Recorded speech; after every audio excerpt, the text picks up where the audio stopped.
সুকান্তদা, আকাশের অবস্থা কিন্তু তেমন একটা ভালো নয়, চলো এক্ষুনি আমরা বাড়ি ফিরে যাই। জালে তো মাছ ভালোই উঠছে, আরও কিছুক্ষণ মাছ ধরে নিই রতন, তারপর না হয় আমরা বাড়ি ফিরে যাব। দাদা, মাছ ধরার চক্করে পড়ে কিনা বিপদে পড়ি। দেখছো তো কি অবস্থা হয়েছে আকাশের, আশেপাশে কোনো নৌকা নেই, সব ঘাটে চলে গেছে। যদি কোনো বিপদ হয় কেউ আমাদের সাহায্য করতে পারবে না। যদি অবস্থা খারাপ দেখি আমরাও তাড়াতাড়ি ফিরে যাব, তুই এত চিন্তা করিস না রতন। সুকান্তদা, আর এক মুহূর্ত দেরি করা ঠিক হবে না, বৃষ্টি শুরু হয়ে গেছে। এই নৌকা প্রচন্ড দুলছে, এক্ষুনি আমাদের ঘাটে ফিরে যেতে হবে, তাড়াতাড়ি বইটা চালাও। হ্যাঁ, এত তাড়াতাড়ি অবস্থা এতটা খারাপ হয়ে যাবে সেটা তো কল্পনাও করতে পারিনি। ঝড় শুরু হয়ে গেছে রে রতন, তাড়াতাড়ি চল। সুকান্তদা, কোথায় তুমি? আমি কলা গাছ ধরে। সুকান্তদা, সুকান্তদাকে তো কোথাও দেখতে পাচ্ছি না। সুকান্তদার কি হলো? হায় উপরওয়ালা, সুকান্তদাকে মনে হয় বড় ঢেউ ডুবিয়ে ফেলেছে। না না, আমাকে হাল ছাড়লে চলবে না, এই কলা গাছ দিয়ে সাঁতরে যেভাবেই হোক তীরে ফিরতে হবে।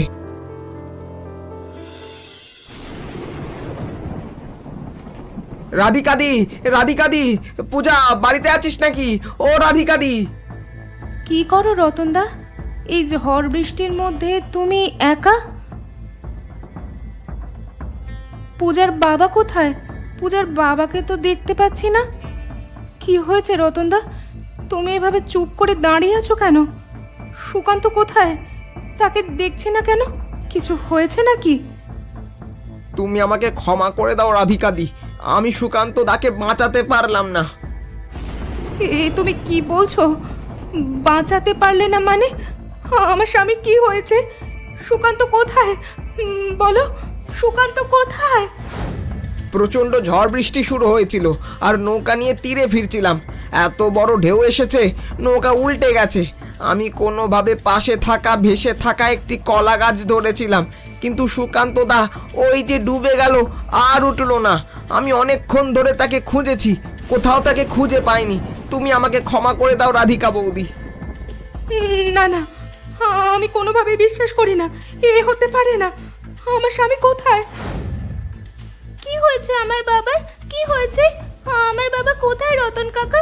তুমি আমার বাবাকে নিয়ে আসোনি? হায় ওপরওয়ালা, এখন আমি এই ছোট বাচ্চাকে কি জবাব দেব?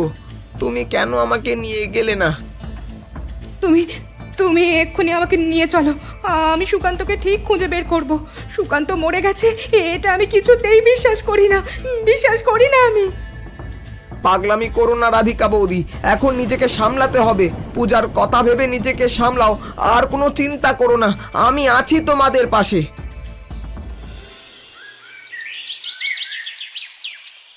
মা, তোমার কি হয়েছে? তুমি এখনো এখানে বসে কাঁদছো? না রে মা, কিছু হয়নি, কাঁদছি না, এমনিতেই বসেছিলাম। নিশ্চয়ই তুমি বাবার কথা ভেবে কাঁদছো। বাবা তো আর ফিরে আসবে না, এতদিন হয়ে গেল বাবা আসেনি। আমার প্রচণ্ড ক্ষুধা লেগেছে, রাত থেকে এখনো অবধি কিচ্ছু খাইনি। তুমি আমাকে কিছু খেতে দেবে মা? ঘরে তো খাবার আছে, তুই খেয়ে নে না।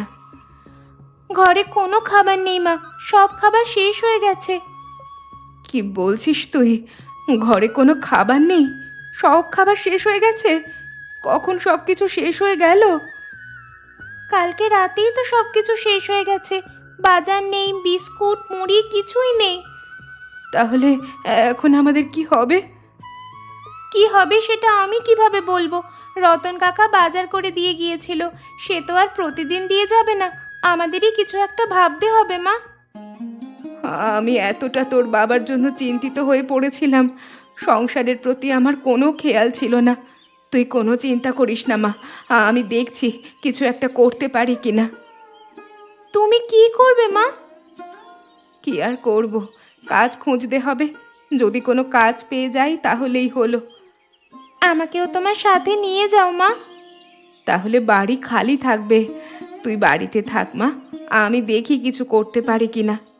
আচ্ছা ঠিক আছে মা, তাড়াতাড়ি ফিরে এসো। বাবু, আমাকে চিনতে পেরেছেন? না না, তোমাকে তো ঠিক চিনতে পারলাম না, কে তুমি? আমি সুকান্তের স্ত্রী। ওই যে কিছুদিন আগে নদীতে মাছ ধরতে গিয়ে যে মারা গেল। ও আচ্ছা আচ্ছা আচ্ছা, হ্যাঁ হ্যাঁ হ্যাঁ, চিনতে পেরেছি চিনতে পেরেছি। সুকান্ত ছেলেটা বড় ভালো ছিল, প্রায় সময় আমার কাছে মাছ বিক্রি করত। ছেলেটার জন্য খুবই খারাপ লাগছে।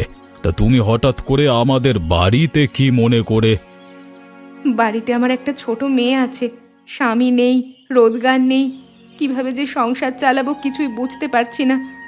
আপনারা তো বড় মানুষ, দয়া করে যদি আপনার বাড়িতে আমাকে একটা কাজ দিতেন। এই মুহূর্তে তো আমার বাড়িতে কাজের লোকের দরকার নেই। বাবু দয়া করুন বাবু, যদি একটা কাজের ব্যবস্থা করে দিতেন, মেয়েটাকে নিয়ে খেয়ে বেঁচে থাকতে পারবো। এখন তো কাজের লোকের দরকার নেই, তাও তুমি যেহেতু বলছো, তোমাকে সাহায্য করার জন্য আমরা তোমাকে কাজে নিতে পারি, তবে পয়সা বেশি দিতে পারবো না। বেশি পয়সা দিতে হবে না, আমার মেয়ে আর আমি যেন খেয়ে বেঁচে থাকতে পারি সেটুকু পয়সা দিলেই হবে। আচ্ছা ঠিক আছে, সমস্যা নেই। সব কাজ পারো তো?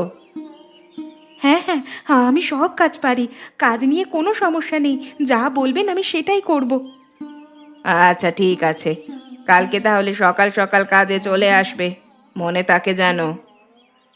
আচ্ছা ঠিক আছে, কালকে সকালেই তাহলে আমি চলে আসব। এখন তাহলে যাই, আপনাদের অনেক অনেক ধন্যবাদ। কি হয়েছে? কখন থেকে দেখছি তুমি কিছু একটা খুঁজছো। এত করে জিজ্ঞেস করছি তারপরও কিছু বলছো না, কি হয়েছে আমাকে বলবে তো? এখানে আমার গলার হারটা রাখা ছিল, কোনোভাবেই খুঁজে পাচ্ছি না। গলার হারটা কোথায় গেল বলো তো? ভালো করে খুঁজে দেখো কোথায় রেখেছো। মনে করো ওখানে রেখেছিলে কি? আরে না না, আমি তো সমস্ত জায়গা খুঁজে দেখেছি, কোথাওই তো পাচ্ছি না। গলার হারটা তো এখানেই রাখা ছিল। এখানেই যদি রাখা থাকে তাহলে হঠাৎ করে উধাও হয়ে যাবে কিভাবে? ঘরের মধ্যে কোথাও হয়তো আছে, তুমি ভুলে অন্য কোথাও রেখেছো কিনা মনে করো। আরে না না, আমি মনে করেই তো খুঁজছি। আমার একদম মনে আছে, এই আলমারির মধ্যেই রেখেছিলাম, কিন্তু এখন এখানে দেখতে পাচ্ছি না। এখানে রাখলে তো এখানেই থাকবার কথা। আলমারির চাবি তো সব সময় তোমার কাছেই থাকে। গতকাল আলমারির চাবি ভুলে টেবিলে রেখেছিলাম, তারপর এখন আমার গলার হার খুঁজে পাচ্ছি না। এর আগে তো কখনো এমনটা হয়নি। তার মানে তুমি কি বলতে চাচ্ছ? আমি কি বলতে চাচ্ছি তুমি বুঝতে পারছো না? ওই মেয়েটাকে কাজে রাখার পর থেকেই এমনটা হয়েছে। আমার মনে হয় না ওই রাধিকা এটা করেছে, কারণ বেশ কিছুদিন ধরেই তো কাজ করছে, এমনটা তো করেনি। এর আগে কখনো আমার ঘর থেকে কিচ্ছু চুরি হয়নি, ওকে যেই মাত্র কাজে নিয়েছি অমনি চুরি হলো। নিশ্চয়ই ওই চুরি করেছে। তুমি আরো একটু ভালোভাবে খুঁজে দেখো, আমিও তোমাকে সাহায্য করছি। তারপর কালকে যখন ওই মেয়েটা কাজে আসবে ওকে ধরবে। আচ্ছা ঠিক আছে, তুমি আমাকে একটু সাহায্য করো খোঁজায়। এই যে রাধিকা, শুনে যাও, কোথায় যাচ্ছ তুমি ওদিকে? আমি তো ঘরের দিকে যাচ্ছি, কাজ শুরু করব সেজন্য। আজকে থেকে তোমায় এই বাড়িতে কাজ করা লাগবে না। এই আপনি কি বলছেন? আমার কাজ করা লাগবে না কেন? আমি কি করেছি? দেরি করে এসেছি সেজন্য? কি করেছো বুঝতে পারছো না? তোমাদের মতো ছোট লোকদের এ বাড়িতে কাজ দেওয়াই ভুল হয়েছে। এভাবে বলছেন কেন? আমি কি করেছি বলুন? তুমি আমার আলমারি থেকে আমার গলার হার চুরি করেছো। এসব আপনি কি বলছেন? আমি কখন আপনার আলমারি থেকে হার চুরি করলাম? আমি তো জানিই না। আর আপনার আলমারির চাবি আমার কাছে কিভাবে আসবে? কালকে আমি ভুলে চাবিটা হয়তো টেবিলে রেখেছিলাম, সেই সুযোগে তুমি চুরি করে নিয়েছো। আপনি কি নিজে আমাকে চুরি করতে দেখেছেন? আমি তোমাকে দেখিনি, সেজন্যই তো কিছু করতে পারছি না।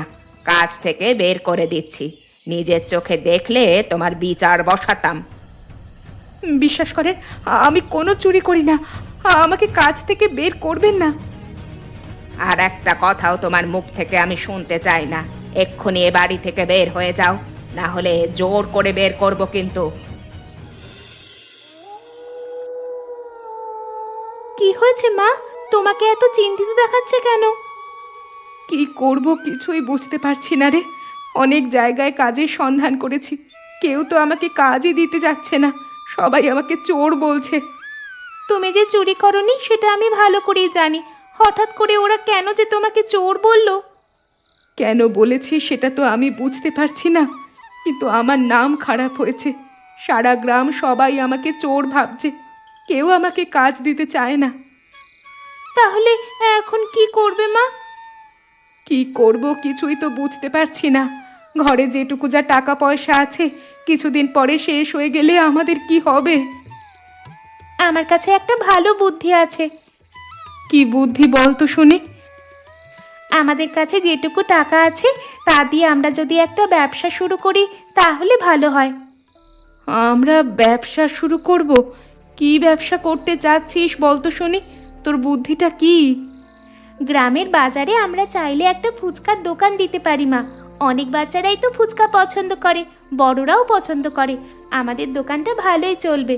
আমাদের এখানে কোনো ফুচকার দোকান নেই, সবাই বাধ্য হয়ে পাশের গ্রামে যায় ফুচকা খেতে।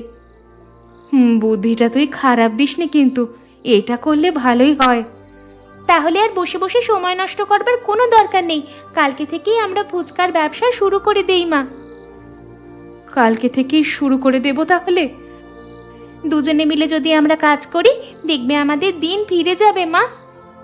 আমি যে চিন্তিত হয়ে পড়েছিলাম, তুই আমাকে চিন্তা থেকে মুক্ত করলি রে মা। তোর মাথায় এই বুদ্ধিটা কিভাবে আসলো শুনি? অনেকদিন আগে আমি বন্ধুদের সাথে ফুচকা খাওয়ার জন্য পাশের গ্রামে গিয়েছিলাম। তখনই ভেবেছিলাম আমাদের গ্রামে একটা ফুচকার দোকান হলে ভালো হতো। যাক, এবার তাহলে তোর ইচ্ছে পূরণ হবে। আমাদের গ্রামে একটা ফুচকার দোকান হবে, আর সেটা আমরাই দেব।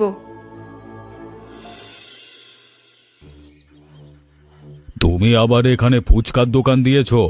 নিশ্চয়ই এবার গ্রামবাসীদের লুটে খাবে, তাই না? এসব আপনি কি বলছেন কানাই বাবু? আমি লুটে খাবো কেন? যাকে আমি সাহায্য করেছি, আমার বাড়িতে কাজ দিয়েছি, সে কিনা আমার বাড়িতে চুরি করেছে। সে এখন চাইলে গ্রামবাসীদের ঠকাতেও পারে। আপনি আমার সাথে এমনটা করবেন না। আমি কাজ খুঁজেছি, কেউ আমাকে কোনো কাজ দেয়নি।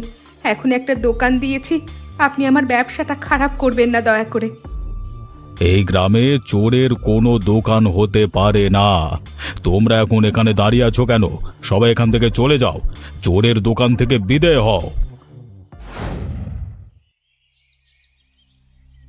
কি হয়েছে রাধিকাদি, এভাবে মন খারাপ করে বসে আছো যে? নতুন ফুচকার দোকান দিয়েছি, কিন্তু কানাইবাবু এসে সবাইকে তাড়িয়ে দিয়েছে। কেউ আমার দোকান থেকে ফুচকা কিনে খাচ্ছে না। আমি সবটাই জানতে পেরেছি। তুমি যে চুরি করতে পারো না সেটা আমি ভালো করেই জানি। তুমি আমাকে ফুচকা দাও এবং বাড়ির জন্য প্যাকেটে করে দাও, আমি নিয়ে যাই। আস্তে আস্তে দেখবে লোক তোমার দোকানে আসা শুরু করবে। তুমি ভেঙে পড়ো না রাধিকাদি। তুমি আমার সকল বিপদের দিনে সবার আগে পাশে এসে দাঁড়িয়েছ। তোমাকে যে কি বলে ধন্যবাদ দেব দাদা। ধন্যবাদ দিতে হবে না, ফুচকা চেয়েছি, ফুচকা দাও, বাকি কথা পরে হবে। মা, আজকে 3 দিন ধরে বৃষ্টি চলছে, কোনোভাবেই যে বৃষ্টি থামছে না। এখন আমরা কি করব? কি করব কিছুই তো বুঝতে পারছি না। ঘর থেকে বের হওয়াই যাচ্ছে না। দেখা যাচ্ছে ঘরের মধ্যে পানি চলে এসেছে। এই বৃষ্টি কবে শেষ হবে কে জানে। লোকজন বলা বলি করছে বাঁধ নাকি টিকবে না। বাঁধ ভেঙে যদি আরো বৃষ্টির পানি গ্রামে ঢুকে যায় তাহলে তো আমাদের আর রক্ষা হবে না।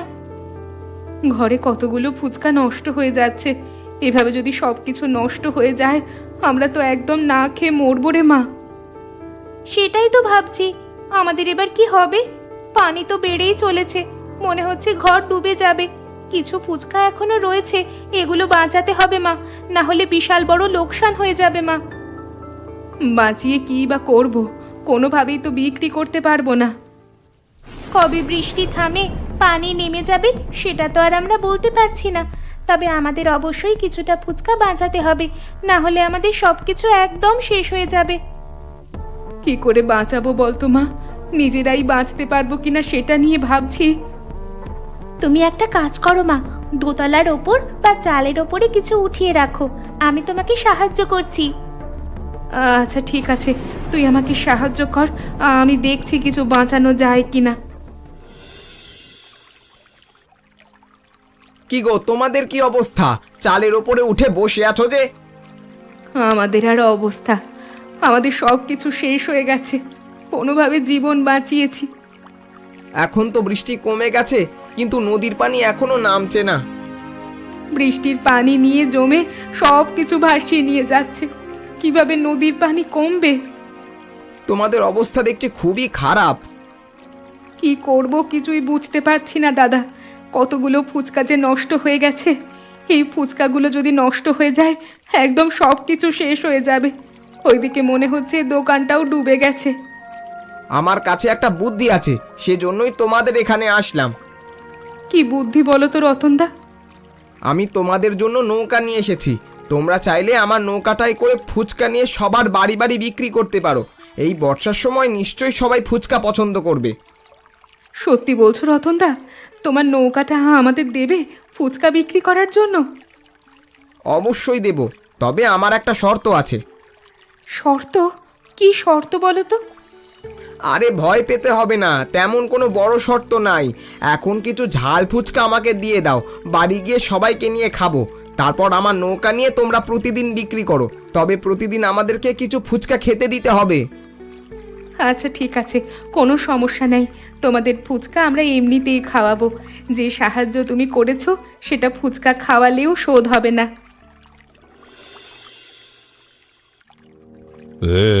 এটা আবার কি পড়লো? এটা তো সেই হারটা না, যেটা হারিয়ে গেছিল, যেটার জন্য আমার রাধাকে আমরা রাধিকাকে কাজ থেকে বের করে দিলাম, ওকে চোর বললাম, গ্রামে অপমানিত হলো। কি গো, এইদিকে আসো, দেখে যাও এটা কি। দেখতে পাচ্ছ না কাজ করছি, তার ওপর আবার ডাকছো কেন শুধু শুধু আমাকে? এই হারটি ভালোভাবে দেখো তো, চিনতে পারছো কিনা? তুমি ভালো করে মনে করো, এই ব্যাগের মধ্যে তুমি রেখেছিলে কিনা? মাত্র তো এই ব্যাগের মধ্য থেকে এখানে পড়লো। হায় হায় হায়, এখন আমার মনে পড়েছে, আমি নিজেই তো এখানে রেখেছিলাম, একদম ভুলে গেছি। এটা কোনো কাজ করলে? শুধু শুধু মেয়েটাকে আমরা কাজ থেকে বের করে দিলাম, অপমান করলাম, গ্রামের সবার সামনে চোর বানালাম। কেউ তাকে কাজ দিতে চায়নি, এমনকি তার দোকান পর্যন্ত বন্ধ করতে চাইলাম। আমাদের বিশাল বড় ভুল হয়ে গেছে, আমি আসলে বুঝতে পারিনি। তোমার এত বড় ভুল ক্ষমা করা যায় বলো? আমাদের জন্য মেয়েটার সম্মান নষ্ট হলো।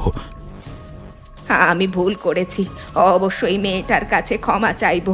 গ্রামবাসী সবার কাছে ওর সম্মান আবার ফিরিয়ে দেওয়া আমাদের দায়িত্ব।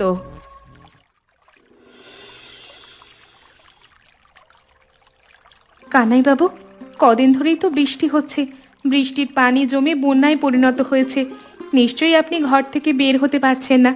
বর্ষার দিন সবারই তো ফুচকা খেতে ইচ্ছে করে, সেই জন্য ঝাল ফুচকা বিক্রি করছি আমি নৌকায় করে।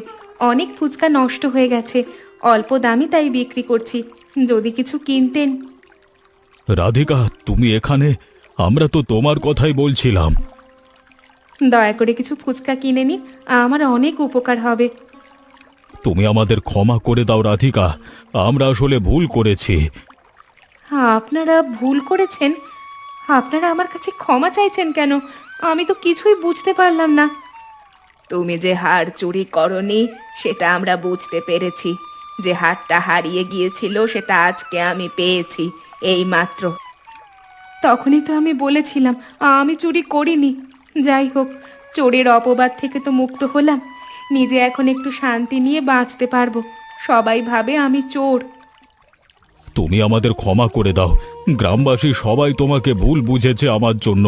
আমি অবশ্যই সবাইকে জড়ো করে এটা বলবো যে তুমি চোর নও, আমাদের ভুল হয়েছে। এতদিন যে কি যন্ত্রণা নিয়ে বেঁচেছিলাম সেটা হয়তো আপনারা বুঝতে পারবেন না। আমার বাচ্চা মেয়েটাকে অনেক কথা শুনতে হয়েছে, সবাইকে চোরের মেয়ে বলেছে। আমরা সবটাই বুঝতে পারছি, আমাদের ভুল হয়েছে।